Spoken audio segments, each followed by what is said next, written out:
Est-ce que tu as déjà connu ce moment-là où tu rentres d'une soirée ou d'un café avec des gens et où en rentrant tu te dis mais punaise, pourquoi est-ce que j'ai tout déballé sur moi? Et finalement tu commences à te dire que tu as laissé à des personnes qui peut-être ne le méritaient pas ou en qui tu n'as pas confiance un morceau de toi. Et tu te sens un petit peu vide, un petit peu dépossédé parce que tu regrettes d'avoir partagé ces informations sur toi. Et du coup, tu te sens vulnérable et tu as peut-être même peur parce que tu te demandes qu'est-ce que ces personnes-là vont faire de cette information?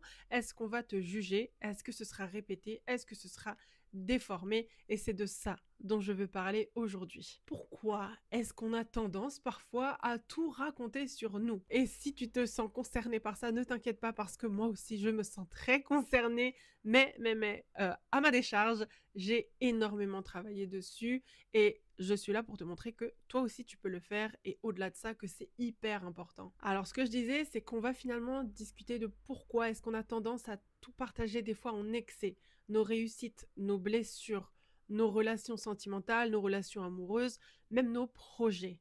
Et en fait, on se rend pas toujours compte, mais tout ça peut avoir un impact sur notre santé et des conséquences non négligeables. Alors bien évidemment, partager, c'est humain, c'est au centre même des relations sociales, mais attention, c'est toujours quand c'est en excès que ça ne va pas.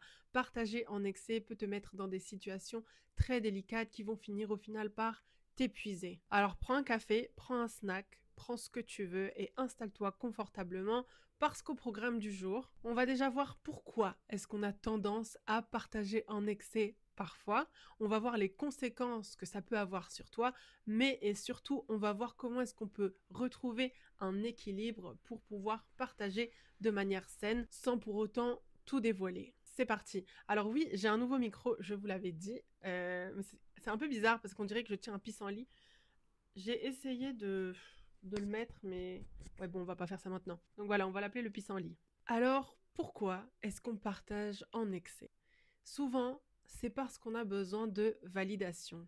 Est-ce que tu remarques ce moment où plus tu parles et plus en face de toi, tu vas avoir des réactions du style «Oh, mais je comprends totalement. Oh, mais waouh, c'est incroyable ce que tu vis». Et en fait, tu comprends que là, tu ne cherches pas finalement à raconter tout simplement, mais tu cherches à être validé. Tu cherches à être vu, tu cherches à être compris.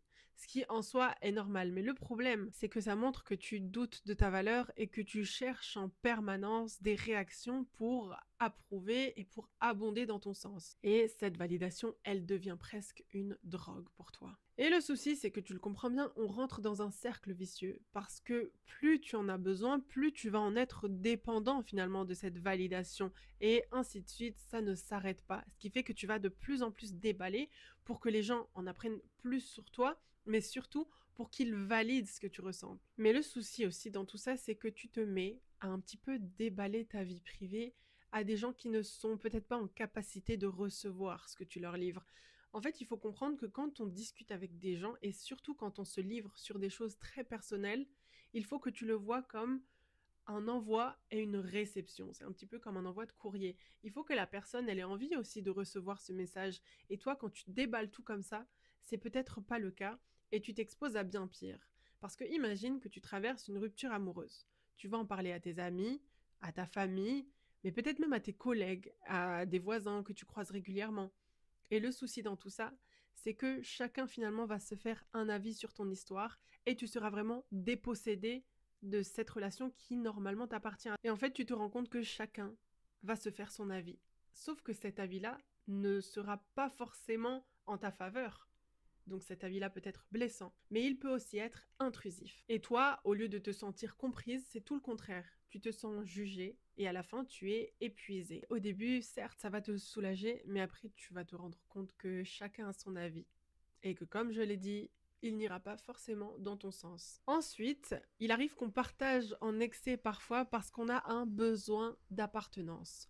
On a l'impression que si on ne déballe pas sa vie, qu'on sera un petit peu rejeté. Alors, tu trouves forcément des choses à dire, mais parfois, tu racontes des choses qui sont personnelles, des choses qui devraient rester personnelles, et tu te mets à parler de plein de trucs. Comme je le disais tout à l'heure, de tes blessures, de tes ruptures, de tes projets. Sauf que là, en fait, tu ne crées pas un vrai lien. Parce que ce lien-là, il est basé sur du déballage, en fait. Donc c'est un petit peu superficiel. Tu vois, c'est un petit peu comme quand tu te retrouves dans un groupe, tout le monde parle un petit peu et toi tu te chauffes et tu te dis bon bah vas-y, je vais raconter ça comme ça. Moi aussi, je vais un petit peu apporter ma pierre à l'édifice entre guillemets. C'est mon mot à moi dans cette conversation. Sauf que quand tu repars, tu te dis mais pourquoi j'ai raconté ça? Mais pourquoi? Et encore une fois, tu laisses des personnes que tu ne connais même pas vraiment avec une partie de toi qui est importante. Et enfin, et ça je pense que à titre personnel, c'est celle qui me parle le plus, des fois on se met à raconter sa vie parce qu'on a peur de ne pas être authentique. Alors là, déjà, il faut déconstruire cette idée-là. Ce n'est pas parce que tu ne déballes pas tout sur ta vie que tu n'es pas authentique. Ça n'a rien à voir. En fait, je pense qu'on a tendance à confondre authenticité et transparence extrême. Tu n'as pas besoin de tout raconter sur ta vie pour être authentique. Au contraire, je trouve ça extrêmement sain de garder certaines choses pour toi. Et ce n'est pas parce que tu as un groupe de meilleurs amis qu'ils doivent tout savoir de toi. Et ça fait partie de mes principes cardinaux en amitié. Je ne reprocherai jamais, au grand jamais, à une amie de ne pas me raconter toute sa vie. Et ça arrive souvent, si jamais, même j'ai une amie très très proche à moi qui me dit écoute, il y a un mois, j'ai traversé telle ou telle situation, c'était compliqué pour moi. Voilà, j'en ai pas parlé, je l'ai gardé pour moi. Et même si c'était pas compliqué, même si c'est autre chose, même si c'est un projet qu'elle avait en tête et qui finalement a fini par éclore, je ne demanderai jamais de compte à mes amis sur ça parce que c'est leur jardin secret, parce que il y a même pas de justification à avoir. Il y a des choses que tu as envie de raconter, il y a des choses que tu n'as pas envie de les raconter, et c'est ok parce qu'elles t'appartiennent. C'est ta propriété. Et surtout, avoir des parts de mystère, avoir des choses que toi seul connais, je pense que ça développe extrêmement ta force intérieure. Et surtout, j'en parle déjà maintenant, mais il faut faire extrêmement attention des personnes à qui on se livre. Parce que je le répète, tout le monde n'est pas bienveillant. Et ça, je l'ai vraiment appris à mes dépens. À force d'avoir une grande bouche là et de parler, on va, voilà, finalement venir te coller une étiquette qui n'est pas la tienne. Maintenant, j'aimerais qu'on parle des conséquences du fait de tout partager en excès. Bien évidemment, la première chose, c'est que tu vas avoir une perte notable d'intimité. Parce que comme je l'ai dit tout à l'heure, au fur et à mesure que tu partages des choses sur toi, tu partages des fragments de ta personne. Sauf que tu perds une partie de toi qui te rend très solide intérieurement. Et forcément, ça va te rendre plus fragile au fur et à mesure que tu donnes des fragments comme ça à tout le monde. Et l'autre problème qui en découle, c'est que les gens pensent te connaître parce que tu leur as donné un fragment par-ci, un fragment par-là, mais finalement, tu comprends bien qu'ils n'ont que quelques petits éléments mis bout à bout et ils se font une idée par rapport aux informations qu'ils ont sur qui tu es.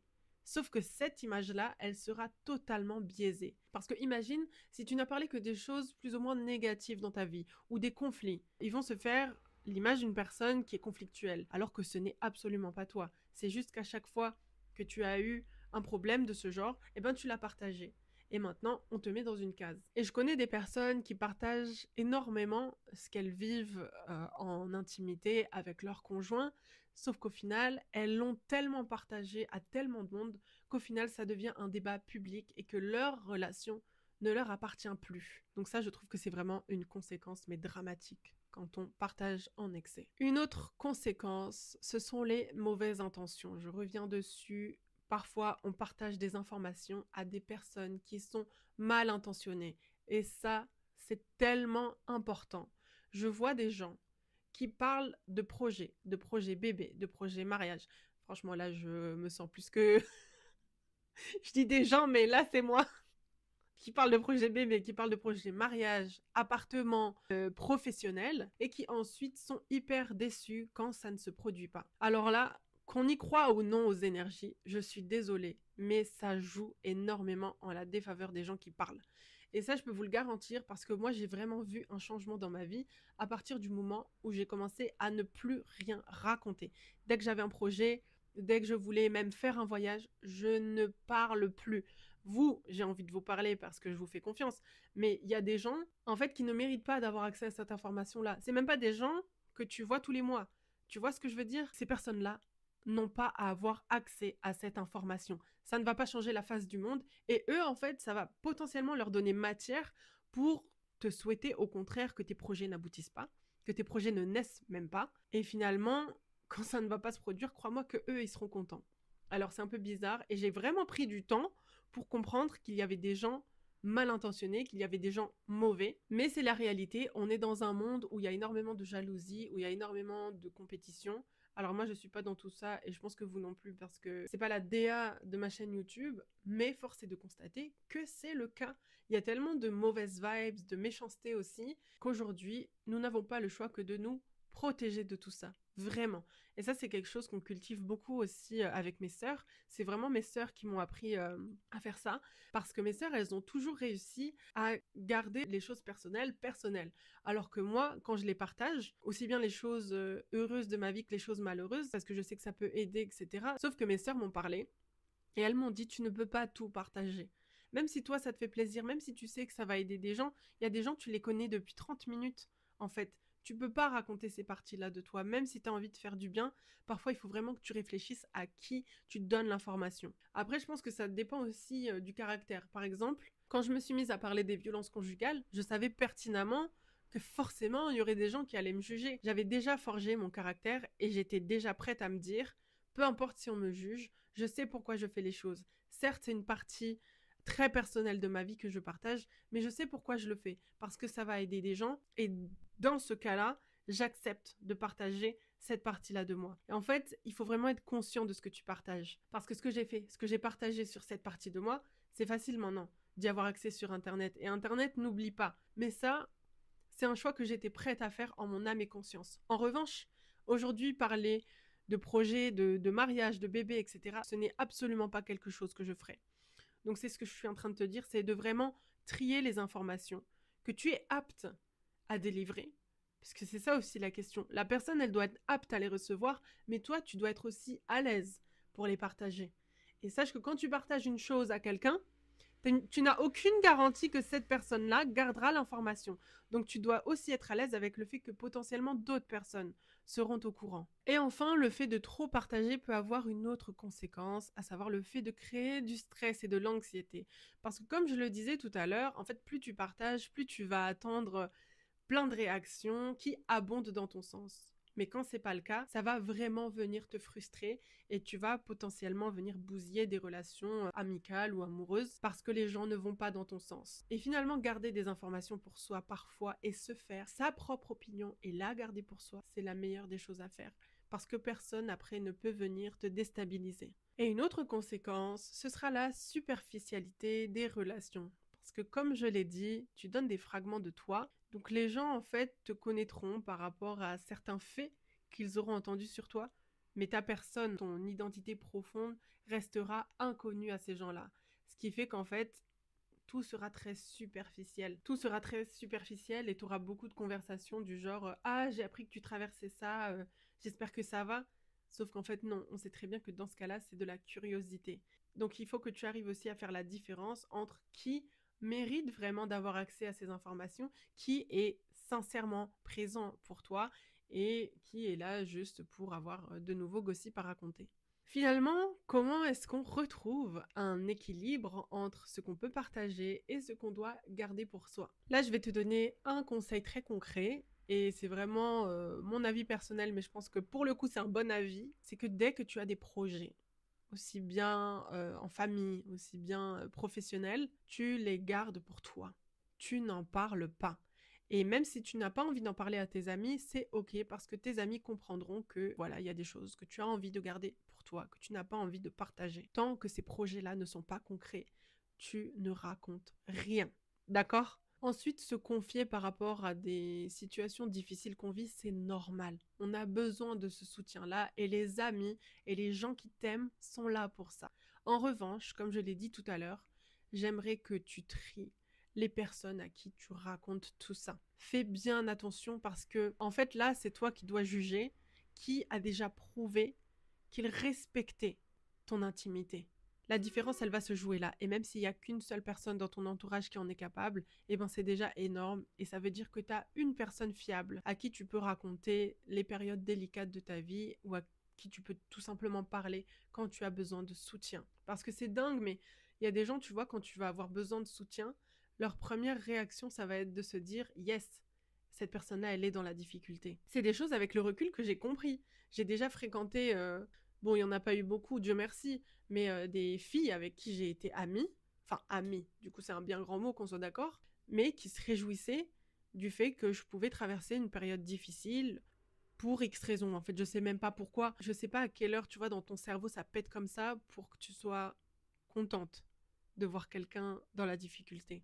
Bref, ça me dépasse. Perso, ça me dépasse. Ensuite, il faut que tu apprennes à garder le silence. Comme je l'ai dit tout à l'heure, garder le silence, c'est vraiment rebâtir ta force intérieure. Ça veut pas dire que tu es fausse, pas du tout. Ça veut dire que tu te protèges. Et surtout, plus tu sais ce que tu vaux, plus tu sais comment tu te positionnes dans les situations délicates, moins tu as besoin d'aller expliquer à Pierre-Paul Jacques tes situations parce que justement, tu es ancré, tu sais ce que tu vaux, tu sais ce que tu veux, t'as pas besoin d'aller raconter ton histoire. Parce que toi, tu as ta vision et c'est tout ce qui compte au final. Donc, comme je l'ai dit, partager, ce n'est pas le problème.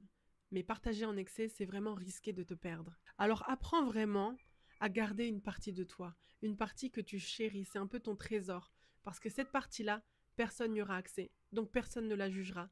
Personne ne pourra la déformer, personne ne pourra la divulguer. Et n'oublie pas que c'est dans le silence que tu trouves ta force, mais aussi ta liberté. Alors dis-moi en commentaire si toi aussi tu as déjà regretté dans ta vie d'avoir trop parlé. Et bien sûr, si cette vidéo t'a aidé, je t'invite à mettre un petit like, à t'abonner et à partager. J'ai tellement hâte de vous retrouver pour le prochain sujet qui, j'espère, vous passionnera aussi.